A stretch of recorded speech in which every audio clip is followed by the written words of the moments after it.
Narito na ang mga malalaking balitang Central Luzon ngayong araw. Mga lalawigan at highly urbanized cities sa gitnang Luzon mananatili sa Alert Level 3 hanggang January 31. Pagtatala ng mga unvaccinated individuals sa kada barangay, sinimula na. Paglimita sa galaw ng mga hindi bakunado, nagresulta sa dagsa ng mga tao sa vaccination sites sa City of San Fernando, Pampanga. At higit 7.2 milyong katao sa Central Luzon, inaasang boboto sa May 2022 elections.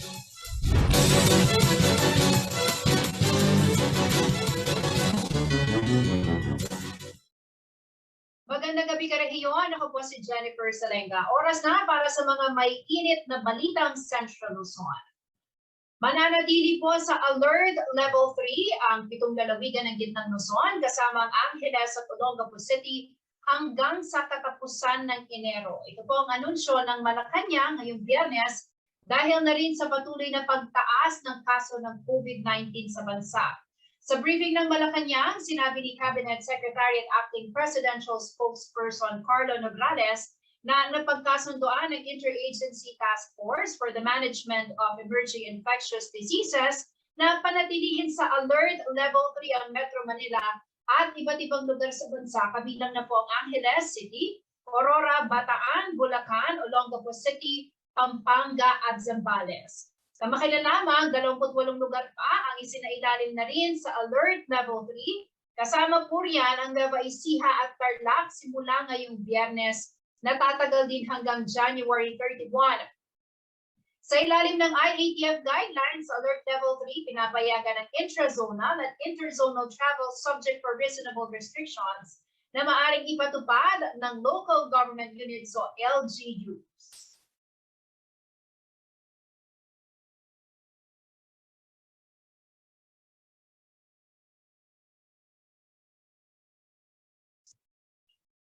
Nagbabahay-bahay na ang ilang purok leaders sa mga barangay sa Pampanga para kumuha ng census o listahan ng mga unvaccinated na kabalin. Ito'y base na rin po sa atas ng DILG upang makita ang specific na target ng kada lokal na pamahalaan na may malaking bilang ng mga hindi pa bakunado. Narito ang report.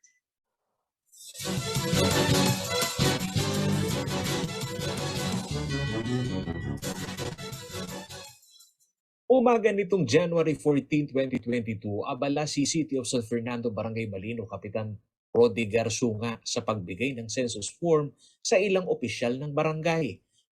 Para ito sa pag-angkada ng kanilang pangangalat ng impormasyon sa mga unvaccinated na kabalin.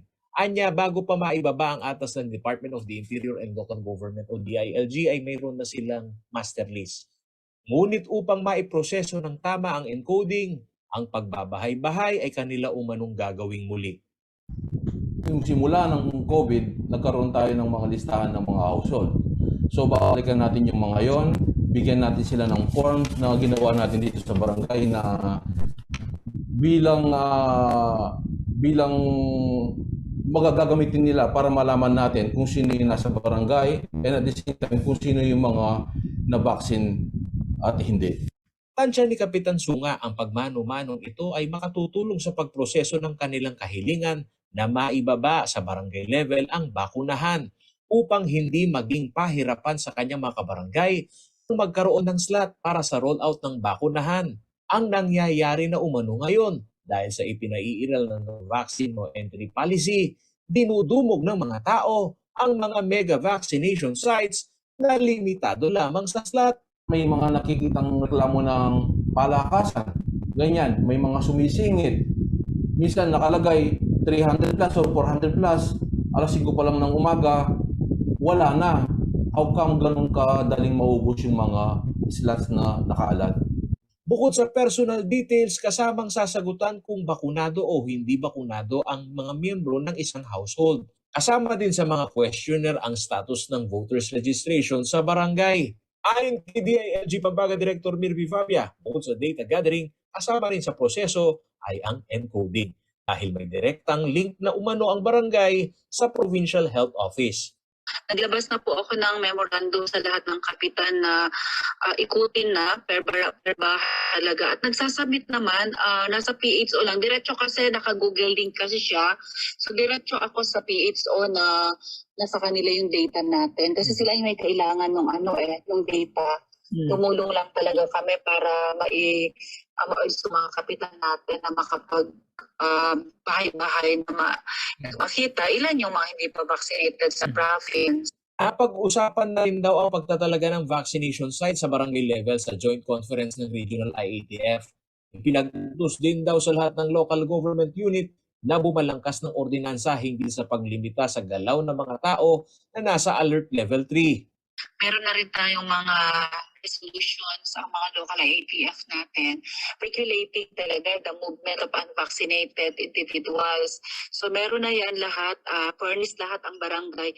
Pero meron pa tayong 4 na bayan na i-monitor ko din ngayon. May 4 pa tayong bayan na hindi pa nakapag-submit sa amin. Ayon sa DILG, kailangan maging maingat ang barangay official sa handling ng personal data ng mga unvaccinated at hindi maaari itong isa publiko base na rin sa Data Privacy Act. Hindi rin umano dapat arestuhin ang mga unvaccinated at kailangang malinaw din umano ang guidelines na sakaling lumabas ang mga iyon ay pinahihintulutan basta essential ang kanilang lakad. Paulo G. Santos, CLTV News.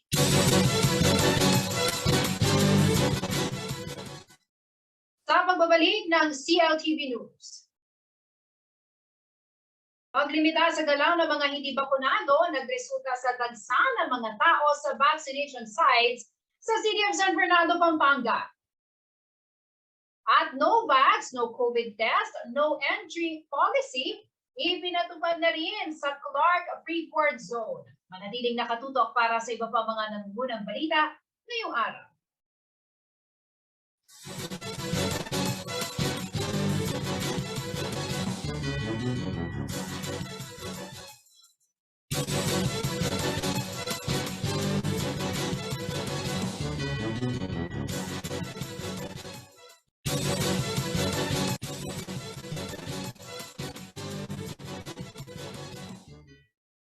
Nagbabalik ang CLTV News. At iba pa mga nangunang balita dahil po sa mga ipinatupad na protocol na naglilimita sa paggalaw ng mga hindi pa bakunado kontra COVID-19, dumagsa sa mga vaccination sites sa Ciudad San Fernando, Pampanga ang ating mga kabalin para makakuha ng bakuna.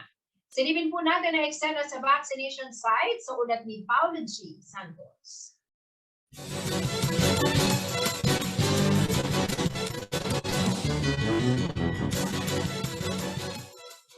Hindi karaniwan ang nagiging eksena ngayon sa mga vaccination sites sa Pampanga. Umaga pa lamang nitong January 14, 2022, ang huling schedule ng vaccination ngayong linggo ng City Health Office ng San Fernando. Ang pila umabot na hanggang sa labas ng kilalang mall. At ang eksena rin sa loob ng mall na malapit sa proseso ng pagkuha ng slot. Ang ilan sa sahig na nakaupo. Sa abiso ng City Information Office ng San Fernando, walang first dose ang nakaschedule sa mall setup sa Robinson Star Mills. Limitado naman sa 441 ang slots sa booster at 69 slots ang second dose. Naiposisyon naman sa Walter Mart at sa Our Lady of Fatima University ang first dose. Tig 180 ang slot ng 2 vaccination sites. Sa ibinahaging data ng Department of Health sa naganap na Regional IATF meeting nitong nakalipas na linggo, base sa populasyon ng 19 na munisipalidad, 2 component city at 1 independent city, sa higit 2.9 million target population sa Pampanga ay nasa 1.2 million katao pa ang nananatiling unvaccinated. Ang mga syudad na malaki ang populasyon na una sa pinakamaraming bilang ng mga bakunado, ang marami ding hindi bakunado. Ang Angeles City na may populasyon na 471,675, may pinakikitunguhang 150,525 individual na unvaccinated. At ang syudad San Fernando na may populasyon na 351,388, mayroon pa ring 120,445 resident na hindi pa bakunado. Kabilang naman sa mga munisipalidad na may malaking hamon sa unvaccinated na pumapangatlo ay ang Lubao na nasa higit 73,000 ang unvaccinated. Pangapat ang Mexico Pampanga na nasa 84,000 ang unvaccinated. At panglima ay ang bayan ng Magalang na may higit 82,000 na hindi pa bakunado. Paolo G. Santos, CLTV News.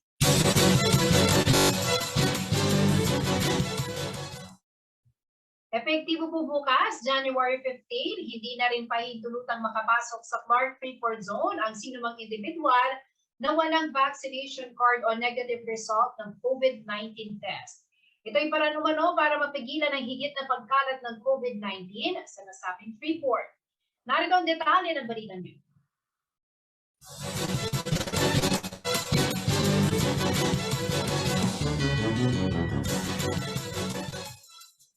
Dahil sa patuloy pa rin pagtaas ng bilang ng mga kaso ng COVID-19 sa bansa, ipatutupad na rin sa Clark Freeport Zone ang no vaccination or no COVID test, no entry policy simula sa Sabado, January 15, 2022. Sa inilabas na circular memorandum ng Clark Development Corporation kahapon, sinabi nito na ang polisiya ay alinsunod sa kautusan ni Pangulong Rodrigo Duterte na limitahan ang galaw ng mga hindi pa bakunado kontra COVID-19. Sa ilalim ng polisiya, lahat ng manggagawa, service providers, locators, at visitors na papasok sa Clark Freeport Zone ay kinakailangan magpakita ng kanilang mga vaccination card at proof of identification. Samantalang ang mga hindi naman bakunado ay kinakailangan magpakita ng negative result ng RT-PCR test na isinagawa sa loob ng 24 oras. Ayon umano sa resolusyon ng IATF, may tuturing na fully vaccinated ang isang individual kung 2 linggo mahigit na ang nakalipas nang maturukan nito ng second dose ng COVID-19 vaccine at 2 linggo o mahigit naman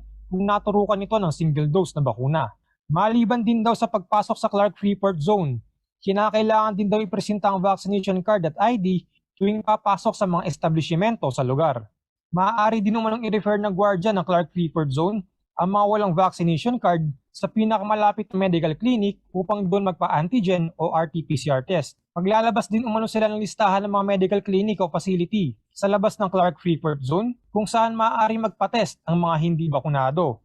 Ayon pa sa memorandum, dapat din umanong ipatupad ng mga driver ng mga pampasaherong sasakyan ang mga nabanggit na kautusan bago pasakayin ng mga pasahero. Asahan din daw ang pagsasagawa ng mga random inspections sa mga establishmento, residential areas, at mga opisina sa loob ng Clark Freeport Zone. Kaya dapat umanong laging ihanda ng mga papasok dito ang kanilang mga ID at iba pang dokumento upang makaiwas sa abala. Marian Lozano, CLTV News.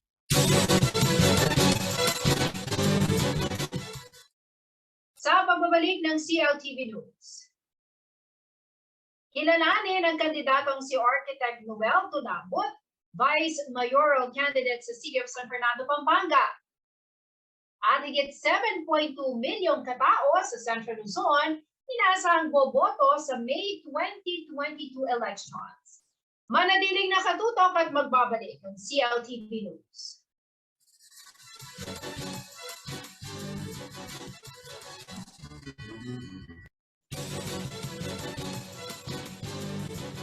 Nagbabalik ang CLTV News. Ang ating pong panauhin ngayon ay isa pong veteranong mambabata sa siyudad ng San Fernando. Una siyang naupo bilang konsehal noong 2007 hanggang 2010 at noong 2013 hanggang sa kasalukuyan. Isa po siyang civil engineer by profession at Doctor of Public Administration. Kabilang po sa kanyang pinamunuan sa City Council ang Committee on Public Works, Education, Arts, and Culture, and Tourism. Kabalen Fernandino, higit po natin kilalanin ang ating kandidato para po sa pag-vice-alcalde ng Siyudad San Fernando, si Councilor Noel Tulabot. Magandang gabi po sa inyo, sir, at welcome po sa CLTV. Magandang gabi naman, Jen. Magandang gabi sa lahat ng tagapakinig at nanonood sa inyong programa. Bago po natin pag-usapan, Councilor, ang inyong pong plataforma, nais ko po muna kayong kumustahin dahil alam naman po natin, ang ating pong mga nanunungkulan ngayon ay talagang abalang-abala dahil nagpapatuloy pa rin yung ating pong problema sa pandemya. Kumusta po kayo, sir? How are you? We're good, pero since na nagkaroon tayo ng alert level 3, naging very cautious tayo ngayon sa ating mga lakad at nag-minor tayo. Kasi alam mo naman, kasi I am already a senior citizen. Even though I am fully vaccinated, but then again, kailangan mag-ingat ang lahat ng tao kasi hindi natin pa natutuldukan itong pandemya nito. Yeah, totoo po yun, ano? Kahit po vaccinated tayo, pwede pa rin tayong tamaan. Kaya naman kailangan talaga never let your guard down, ika nga po, hindi ba, Counselor? Okay, nabanggit ko po kanina sa introduction po sa inyo, matagal-tagal na po sa politika. Ito pong si Counselor Tulabot, naalala ko, sir, reporter pa lang ako, nagsisimula pa lang ako. Kayo po ay nakikita ko na sa City Council at nagsiservisyo na po kayo. At ngayon, nandito pa rin po kayo. Ano po bang meron sa public service? At kayo po hanggang ngayon, sabi niyo nga, senior citizen na kayo, hindi pa rin kayo nagpapaawat sa pagtatrabaho po at pagsiservisyo sa mga Fernandinos. Okay. Before we proceed, I am a councilor since 1998. Then, humabol ako ng vice mayor noong 2004 and 2007. Kasi nag-councilor ulit ako noong 2010 hanggang 2019. Ngayon, kasalukuyan, hindi na ako nanunungkulan. So, I've decided to run as vice mayor as of this election sa May 9. Alam mo naman na talagang nasa puso ko ang paninilbihan sa ating mga kababayan. This is perhaps the right time. Although I am already 62, pero sa palagay mo mukha na ako 62. Wala naman, wala po sa itsura niya. Batang-bata pang itsura niya. Yes, Sir Noel. So yung katanungan mong yun, hindi umaalis. Inherent sa pagkatao ko yung paninilbihan sa gobyerno. Well, of course, kahit wala ako sa katungkulan, minsan nakakatulong ka naman kahit papano in your own personal capacity. But then again, kung may gusto kang gawin, lalong-lalo na mga batas na pakikinabangan ng ating mga kababayan, especially dito sa siyudad ng San Fernando, hindi mo magagawa yon kung ordinary civilian ka lang. Kaya kailangan manungkulan tayo kung magugustuhan tayo ng tao para mabigyan natin silang kalunasan o katugunan sa mga hilahing nila sa ating bayan. Opo. Sir, balikan ko lang kasi nga ako, for the meantime, nagpahinga po kayo sa politika. At nabanggit nyo nga ako parang inherent sa inyo yung pagtulong. Sa mga panahon na wala ho kayo sa politika, ano ho yung mga ginawa ho ninyo para kahit na wala kayo sa posisyon, you're still doing what you can to help, especially po yung mga Fernandinos? Yes, that is a very good question. Pero sa larangan ng politika kasi, pag nagpahinga ka na, hindi ka naman nagpapahinga ng tumutulong ka. Sabi ko nga, yung personal capacity ko, tulad noon na Jen, nagkaroon tayo ng pandemya, di ba? Tiempo, noong 2019, bumaba na ako sa katungkulan bilang isa sa ating mga konsihal. Pero noong 2020 na, nagpandemya na yan, I tried my best with my family and friends. Nagkaroon kami, naglikom kami ng mga goods, mga gamit, at hindi kami nag-stop.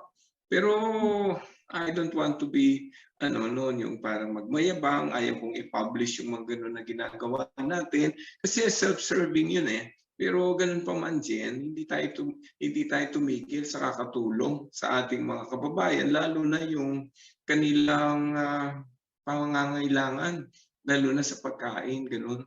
So kahit mabigyan mo lang mga ilang kilong bigas, mga prutas, at mga gulay, yung mga nauso nun, Jen, naalala mo pa yung mga pantry, dyan ay nagbibigay tayo ng regular sa mga pantry, para kung sakali kahit papaano makakatulong tayo sa big kababayan.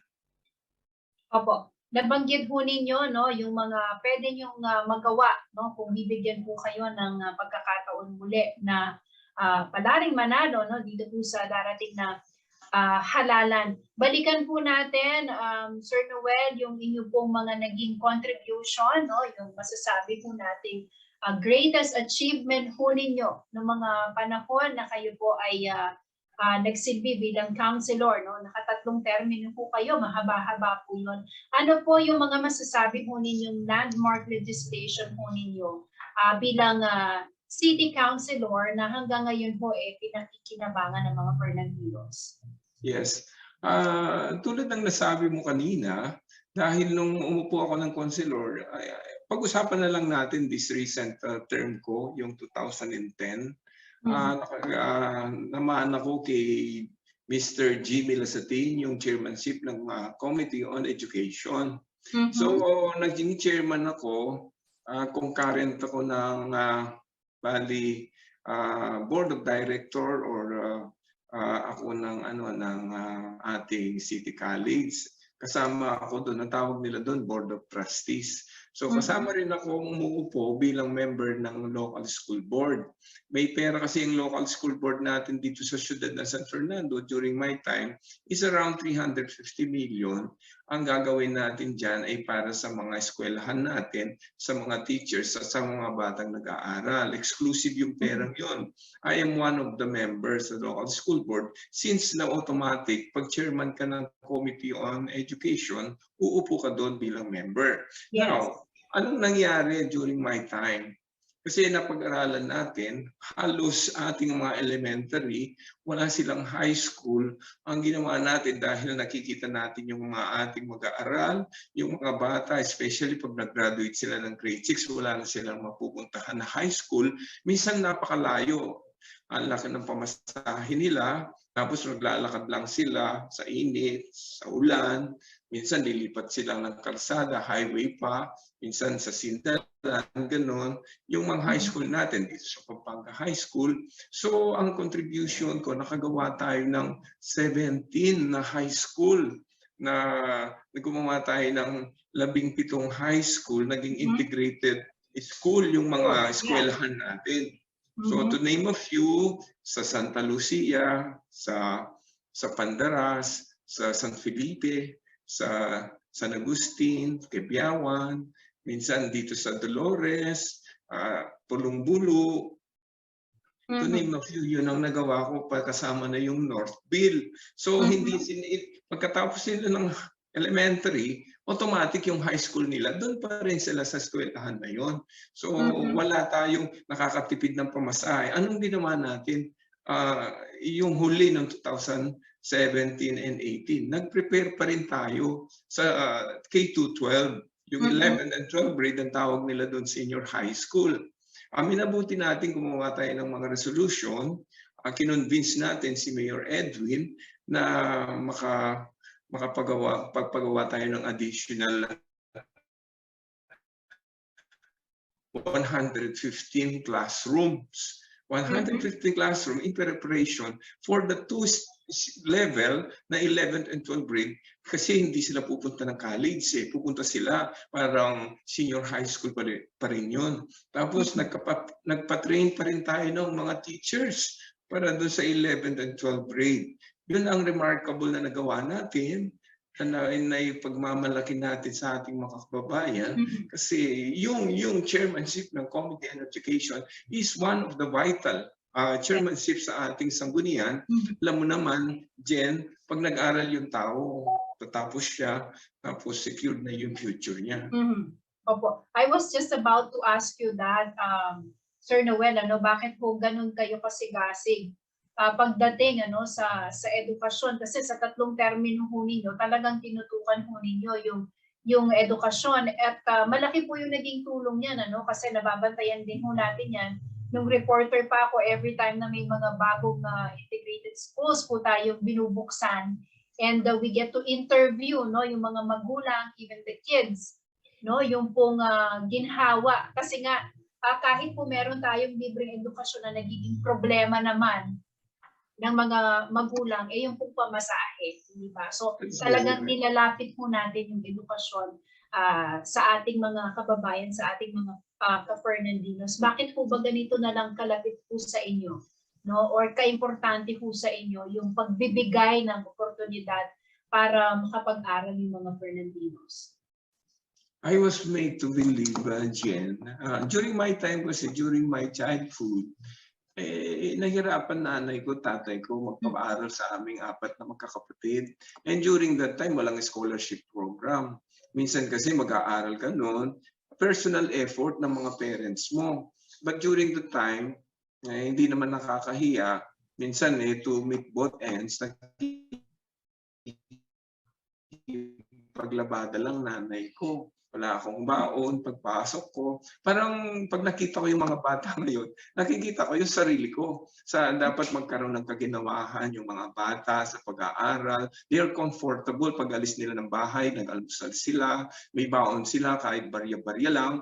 Tapos tutulungan natin yung mga ating mga parents. Kasi nga ako ang pangarap ko, lahat ng able na bata na pwede mag-aral ay kailangan ay nasa school yan. So pag upo ko as Vice Mayor of this city, pakikiusap ko sa buong council at kay Mayor Jimmy Lasatin, if I can handle again the chairmanship on Committee on Education.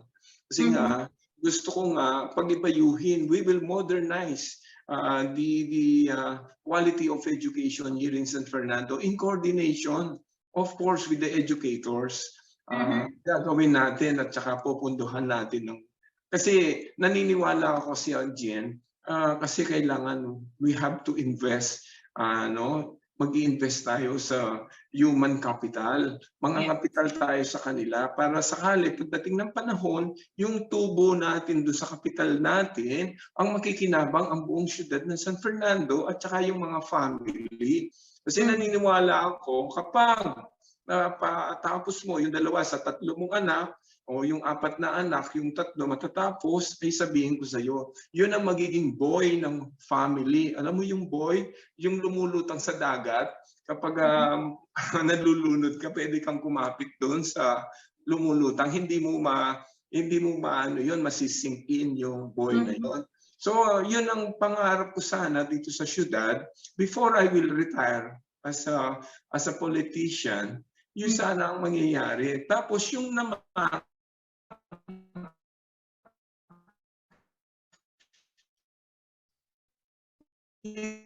hindi eligible, doon kayatin din namin yan para mag-aral ng skills sa technical vocational dito sa siyudad ng San Fernando. Mag-o-open tayo ng school accredited by TESDA at saka sa DepEd para makapag-aral sila ng skills na vocational. Yung vocational na tinatawag na welding, automotive, yung baking, cooking, at saka yung program na ginagawa ngayon para sa ating mga caregivers. So, yun para sakali magkaroon sila ng pagkakataon, opportunity para makapagtrabaho dito o kaya man sa abroad. Yun ang gusto nating mangyari dito sa siyudad ng San Fernando. Okay. Pero Sir Noel, sa pagbabalik ho ninyo, hindi na ho sa City Council, mas mataas na posisyon na ho ang hinahabol natin. Bakit ho Vice Mayor naman this time ang gusto ho ninyong pasukin, I mean, hindi ho ito yung unang pagkakataon, na humabol po kayo bilang Vice Mayor. Bakit po sa pagbabalik ho ninyo, Vice Mayor ang napili ho ninyong posisyon?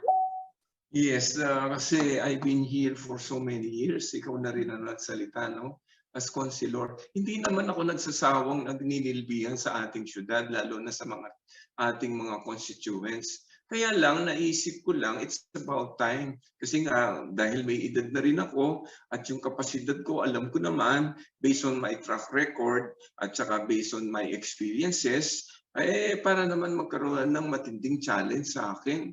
Itong hamon na to, ay alam ko naman ay kayang-kaya kong gawin. Kasi nga yung pamilya ko, naihubog ko na sa tamang pangangailangan nila at medyo may katandaan na rin, may apo na rin ako, 5 na yung apo ko. So yung responsibility ko dyan, konti na lang sa pamilya.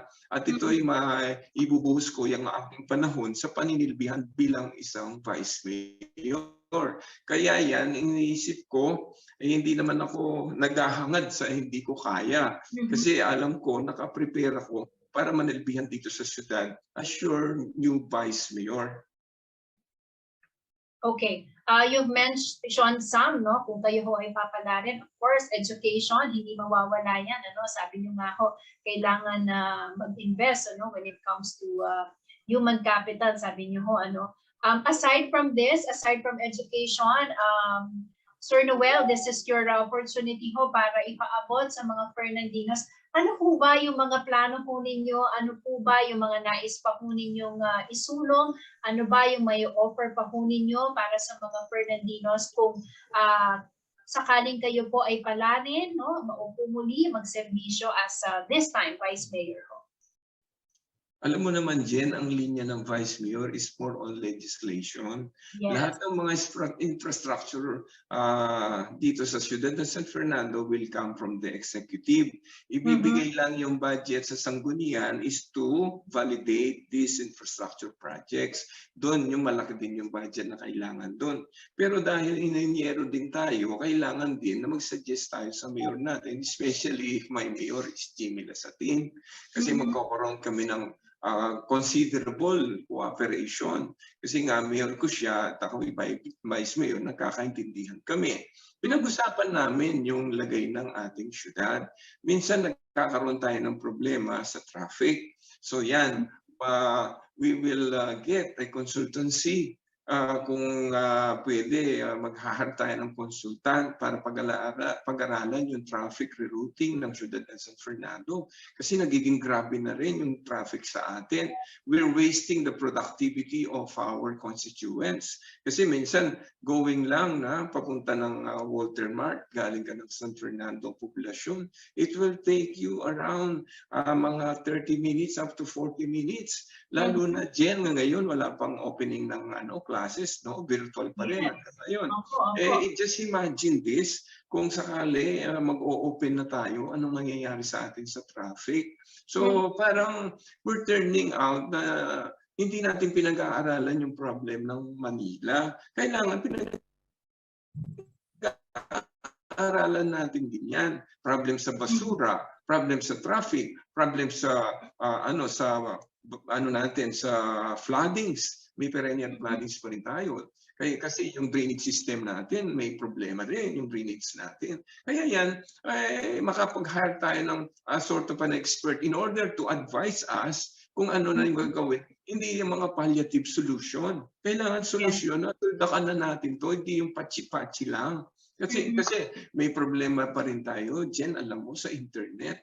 Yung mga internet provider natin is very poor. Kaya baka hindi ko alam kung hanggang kailan yung virtual na pag-aaral ng mga bata. Tapos nag-aaral sila, minsan naglo-loading pang ganun yung nila, tapos na pala si teacher na nag-discuss. So, nasa-short change yung mga nagbabayad ng tama. So yung pagtuunan din natin ng pansin yung mga yun, tsaka yung solid waste management natin. Yung solid waste management natin, dapat yan magkaroon ng periodic na pag-aaral kasi yan perennial problem natin yan, yung basura natin. So yan mga something like napapag-usapan natin yan sa Manila na iayos nila. Bakit sikreto? Wala silang sikreto. Only political will at saka discipline ng ating mga mamamayan. Okay, I don't know if I should be asking you this question, sir, kasi matagal na ho kayo sa politika, But of course, mahalaga po na maganda yung ugnayan ng mayor at vice mayor. Well, hindi naman po ito lingid sa inyong kaalaman, na minsan kapag hindi po magkapartido, diyan nagkakaroon ng problema, ano po ang take po ninyo dito, kung sakaling kayo po ay maluluklok bilang vice mayor at whoever, sino man po ang manalo bilang mayor, ano? Are you ready? Are you ready po sa mga ganitong senaryo? Yes, of course.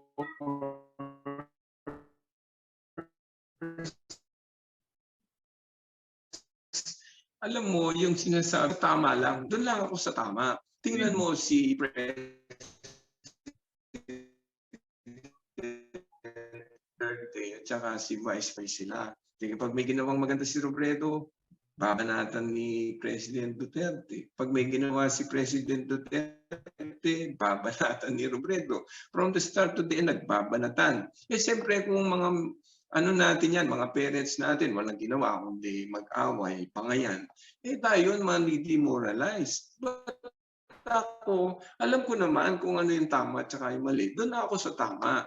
Kung sakali lang, knock on wood, kung sakali, iba yung magiging mayor natin dyan at ako yung napalad ng vice mayor, we can always sit together in order to discuss our differences. At kung may differences kami, isasantabi na muna.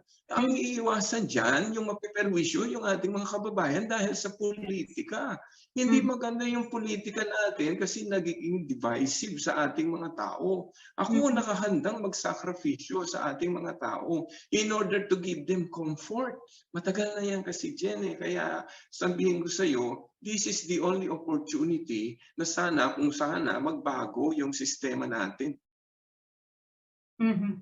Okay. Before I let you go, Sir Noel, baka meron po kayong karagdagang mensahe, ano?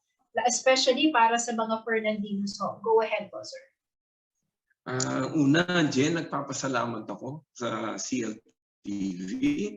At pangalawa sa iyo, sa magandang interview mo sa akin. Pangatlo, nanawagan po ako sa ating mga kababayan. Sana po, number one, kahit ano po ang akusyon, dapat nag-iingat po tayo. We will strictly obey yung pong executive order ng ating gobernador at saka ang ating mayor. Kasi po para sa atin lahat po ito, ang pag-iingat na ito. Mahirap po nagkakasakit, malaking gastos at saka masakit. Sana po mawala na itong pandemic na to dito sa ating bansa. Kasi po tingnan naman ninyo ang daming napeperwisyo. Ako po, si Noel Tulabot, nakahandang maglingkod sa inyo bilang isang Vice Mayor. Ahabol po ako ng Vice Mayor. Ang eleksyon po ay sa Mayo 9. Sana po i-consider niyo ako. Marami pong salamat sa inyo. Thank you very much, Sir Noel, sa mga Fernandinos. Narinig po natin ang mga pwede pang gawin ni Sir Noel para po sa mga Fernandinos. Anyway, thank you. Mag-iingat po kayo at good luck po sa inyong Salamat po. Marami pong salamat. Mga karayon, Mr. Noel Tulabot, Vice Mayoral Candidate sa City of San Fernando, Pampanga.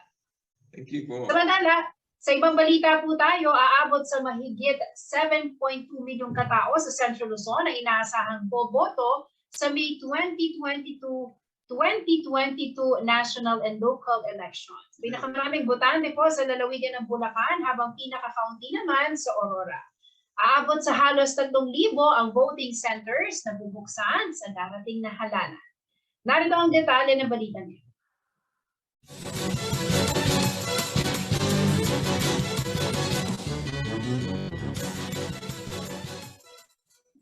Inilabas na ng Commission on Election ang bilang ng mga botante at polling centers para sa May 22, 2022 elections. Sa datos ng COMELEC, aabot sa higit 7.2 milyong katao ang inaasahang boboto sa darating na halalan. Pinakamaraming botante sa lalawigan ng Bulacan na may higit 2 milyon. Sinundan nito ng Pampanga at Nueva Ecija na may parehong may tig 1.5 million registered voters. Higit 800,000 naman ang inaasahang boboto sa Tarlac, higit 566,000 sa Bataan, 540,000 plus sa Zambales at higit 154,000 naman sa Aurora. Samantala, aabot naman sa 45,000 plus ang kabuuang bilang ng established precincts habang higit 10,000 ng cluster precincts sa 2,861 voting centers sa buong rehiyon. Mayroong 3,102 na barangay sa 7 probinsya ng Central Luzon. 130 naman ng bilang ng munisipalidad. 11 ang component city sa rehiyon. Ito ang Balanga sa Bataan, Cabanatuan, Gapan, Muñoz, Palayan at San Jose sa Nueva Ecija, San Fernando sa Pampanga, San Jose del Monte, May Kawayan at Malolo sa Bulacan at Torres City sa Tarlac. Habang dalawa naman ang highly urbanized city, ang Angeles City at Olongapo City. Angelica Cara, CLTV News.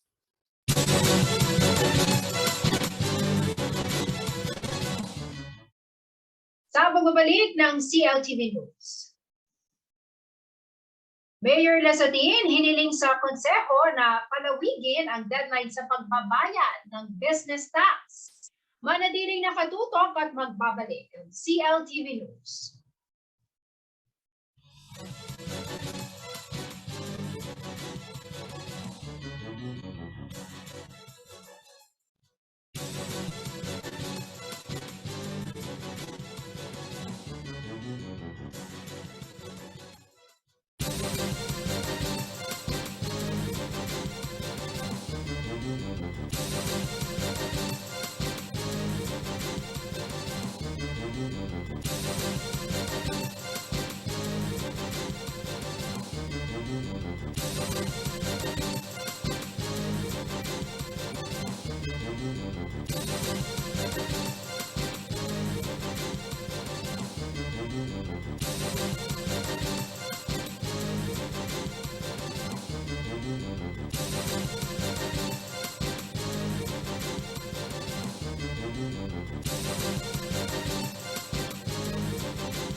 Nagbabalik ang CLTV News.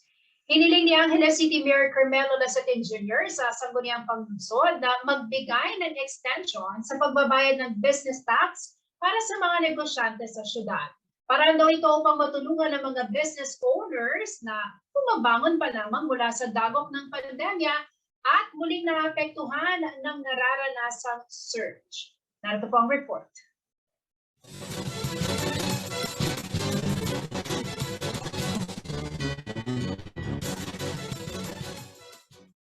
Bilang pag-alagi sa sektor ng pagnenegosyo sa Syudad Angeles, mariing nakiusap ni Mayor Carmelo Lazatin Jr. sa City Council na palawigin ang deadline sa pagbabayad ng business tax para sa renewal of permits ng mga kasalukuyang business establishments.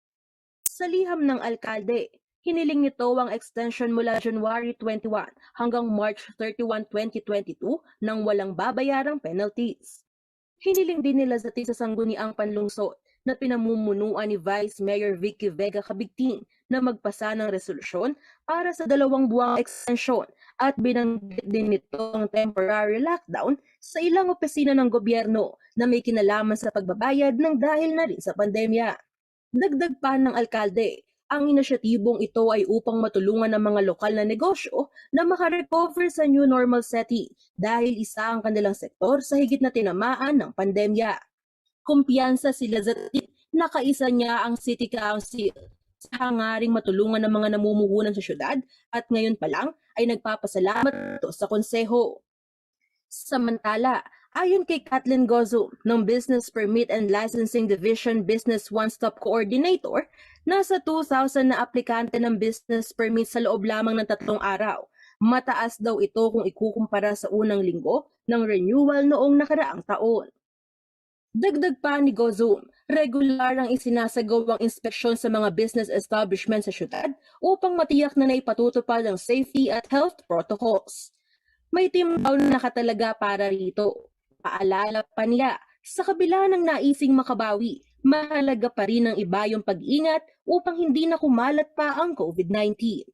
Angelica Cara, CLTV News.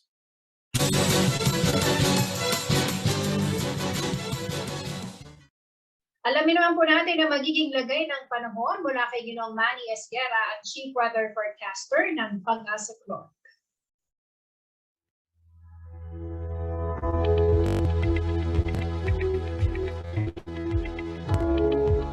Narito po magiging taya ng panahon sa susunod na 24 oras. Shear line o tail end ng frontal system nakaka-apekto po dyan po sa may silangang bahagi ng Mindanao at northeast monsoon o hanging amihan ang nakaka-apekto naman po dito sa buong Luzon, kasama na rin po ang Visayas. Kaya po ang Caraga, Northern Mindanao at Davao Region ay maula po ang papawirin dyan na meron po mga kalat-kalat na mga pagulan, pagkidlat at pagkulog dulot po ng shear line. Ang Cagayan Valley, Apayao, Kalinga, Ifugao, Mountain Province, Aurora, Quezon, Camarines Norte, Camarines Sur at Catanduanes, maula po ang papawirin na may mga mahihinang mga pagulan po nagaganap. Dulot po ito ng medyo malakas yan na hanging amihan. Ang Metro Manila po, Visayas at natitirang bahagi ng Luzon, kasama na po ang Pampanga dito, no? Kaya bahagi hanggang sa kuminsan ay magiging maulap lamang ang papawirin, meron lamang po tayong inaasahang mga isolated light rains. Dulot po ito ng hanging amihan. Ang natitirang bahagi po ng Mindanao, localized thunderstorm naman po nakaka-apekto, at bahagi hanggang sa kuminsan din po ay magkakaroon sila ng mga kaunting kaulapan, na magkakaroon lang din po ng mga isolated o pulo-pulong mga pag-ulan, pagkidlat at pagkulog. So sa ngayon po, kaaya-aya po yung ating panahon na nararamdaman. So enjoy po natin, pero magdala pa rin po tayo ng gamit panangga sa araw, panangga sa ulan. At magsuot po tayo ng damit na komportable. Medyo malamig na po sa madaling araw, sa gabi, at sa hapon o sa tanghali ay mainit. So pinag-iingat pa rin po ang lahat.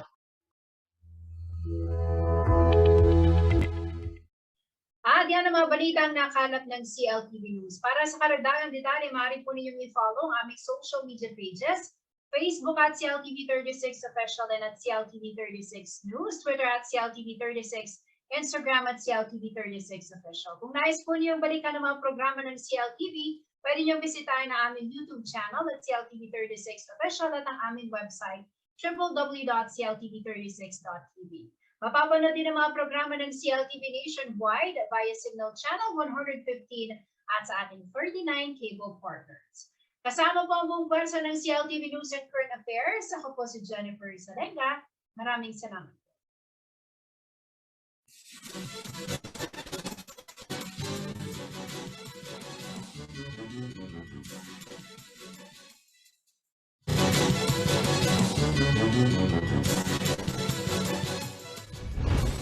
Narito na ang mga malalaking balitang Central Luzon ngayong araw. Mga lalawigan at highly urbanized cities sa gitnang Luzon mananatili sa Alert Level 3 hanggang January 31. Pagtatala ng mga unvaccinated individuals sa kada barangay, sinimula na. Paglimita sa galaw ng mga hindi bakunado, nagresulta sa dagsa ng mga tao sa vaccination sites sa City of San Fernando, Pampanga. At higit 7.2 milyong katao sa Central Luzon, inaasang boboto sa May 2022 elections.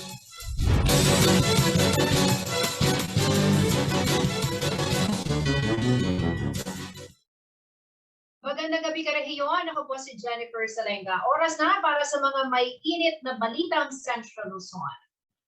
Mananatili po sa Alert Level 3 ang 7 lalawigan ng gitnang Luzon kasama ang Angeles at Olongapo City hanggang sa katapusan ng Enero. Ito po ang anunsyo ng Malacanang ngayong Biyernes dahil na rin sa patuloy na pagtaas ng kaso ng COVID-19 sa bansa.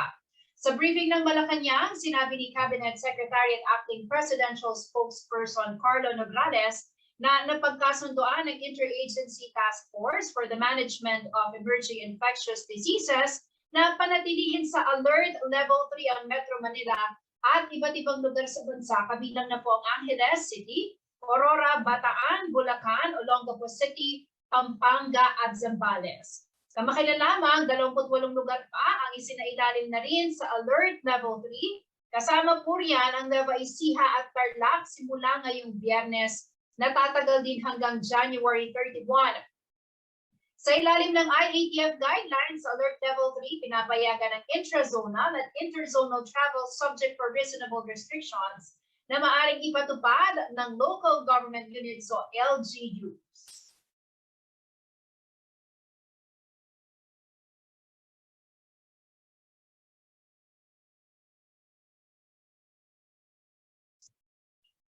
Nagbabahay-bahay na ang ilang purok leaders sa mga barangay sa Pampanga para kumuha ng census o listahan ng mga unvaccinated na kabalin.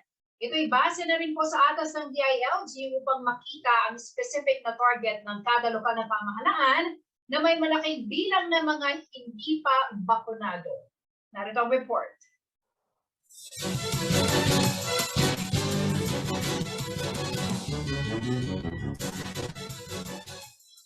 Umaga nitong January 14, 2022, abala si City of San Fernando, Barangay Malino, Kapitan Rodi Garsunga sa pagbigay ng census form sa ilang opisyal ng barangay. Para ito sa pag-arangkada ng kanilang pangangalap ng impormasyon sa mga unvaccinated na kabalin. Anya, bago pa maibaba ang atas ng Department of the Interior and Local Government o DILG ay mayroon na silang master list.